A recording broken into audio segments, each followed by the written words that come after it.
நிறுவனம் நாங்கள் எண்ணெய் எடுக்கிறோம் என்று சொல்லி இந்த எரிவாயு எடுக்கிற திட்டத்தையும் அதற்குள்ளாகவே புதிய ஆழத்துக்கு கொண்டு போய் எடுக்கக்கூடிய வகையில் தான் இந்த திட்டத்தை போட்டுக் கொண்டிருக்கிறது.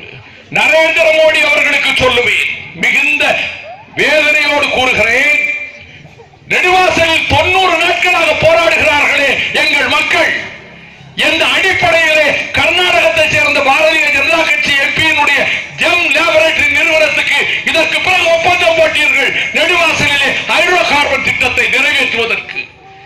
இது வேட்டைக்காடா தமிழகம்? எங்களை அழிப்பதற்கு நாங்கள் நாதியற்று போனோமா? இந்த ஒரு கேள்வி உங்களிடத்தில் நாங்கள் வைக்க விரும்புகிறோம்.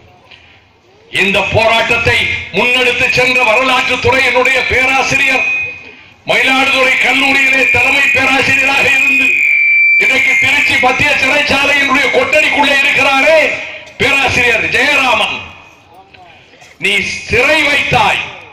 இன்றைக்கு மக்கள் பல்லாயிரக்கணக்கிலே லட்சக்கணக்கிலே திரண்டிருக்கிறார்கள். நிலைமையை விளக்கி சொன்னார்கள்.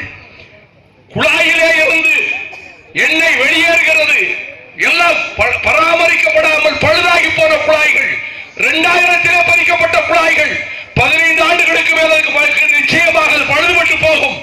இந்த குழாய்களிலிருந்து எண்ணெய் வருகிறது, கேள்விப்பட்டு மக்கள் வருகிறார்கள். பத்தி எரியும் இந்த பகுதி அழிந்துவிடும் என்ற அச்சத்தோடு தாய்மார்கள் வருகிறார்கள், அமைதி காக்கிறார்கள், அறப்போர்க்களத்தில் அமைதி காக்கிறார்கள். வரட்டும் ஜில்லா கலெக்டர் என்கிறார்கள், வரவில்லை. அதன் பின்னர் தொலைக்காட்சியிலே பார்த்தோம், எங்கள் வீர தாய்மார்களை தடிகுண்டி தாக்கி அடித்தீர்கள். ஒரு சகோதரி கீழே விழுந்து கால் உடைந்து கிடக்கிறார், அவளை தாக்குகிறார்கள். இவ்வளவு தாக்குதலும் நடைபெறுகிற போது அமைதிப்படுத்தத்தானே முயன்றார் ஜெயராமன், அறவழியை தானே காட்டினார் ஜெயராமன். அவர் மீது மற்றும் மொத்தத்தில் 10 பேர் இந்த தபிபார்களை சேர்த்து நீங்கள் சிறையில் அடைத்தீர்கள். பிணையிலே விடுதலையாகிவிடக் கூடாது என்பதற்காக இன்னொரு எஃப்ஐஆர் மறுநாள் அதைத்தான் கேட்டார் மணியரசன். இது அயோக்கியத்தனம் அல்லவா?